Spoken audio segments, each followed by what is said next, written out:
বসিয়ে দিলে, গর্তের ভিতরে বসিয়ে দেওয়ার পরে বালুগুলো চাপা দেয়, ঝামেলা বোঝে না। আব্বাজান আমার সাথে হয়তো খেলা করে, আমার সাথে আনন্দ করে। ও যুবকেরা, শুধু তাই নয়, হুজুর আমার কি করলে, হুজুর আমার কি করলে। মেয়েটা যখন বুঝতে পারে আমার আর হায়াত নাই, আমি দুনিয়া জমিনে থাকতে পারবো না, মেয়েটা চিৎকার দিয়ে বলে, আব্বাজান আপনি আমাকে মারবেন না, আব্বাজান আপনি আমাকে মারবেন না, আমার কষ্ট হয়, আমার নিঃশ্বাস নিতে কষ্ট হয়, আব্বাজান আপনি মারবেন না। আপনার যদি আমি ঝামেলা, আমার জন্য যদি আপনার সম্মানহানি হয়ে যায়, আমি আপনাকে আব্বা বলে পরিচয় দেব না, আব্বা বলে আমি আপনাকে ডাকবো না। ও যুবকেরা, ও আমার মুরব্বী বামদানেরা, আমার দাদা পীরে বাগানে ভক্ত মুড়ি মুদাকিদি গনেরা,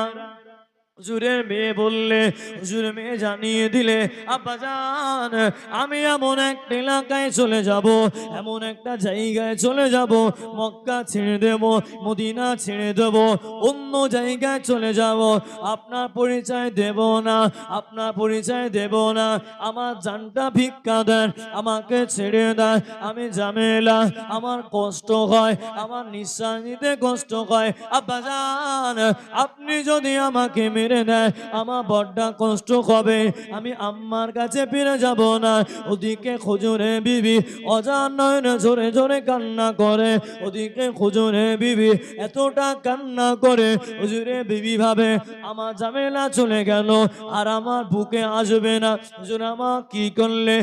কোনো বর্ণনায় পাওয়া যায়, হুজুর আমার একটা পাথর নিলে, একটা পাথর নিলে, ওই পাথরটা নিয়ে মেয়েকে আঘাত করলে, মেয়ের মাথায় আঘাত করলে, মেয়ের মাথা থেকে যখন রক্তগুলো হুজুরে বুকে দেশে লাগে, আর যেন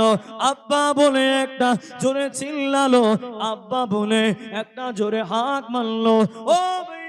আমার হুজুর আমার ওই সময় মেয়ের প্রতি মায়া হলো, কিন্তু মেয়ে তো আর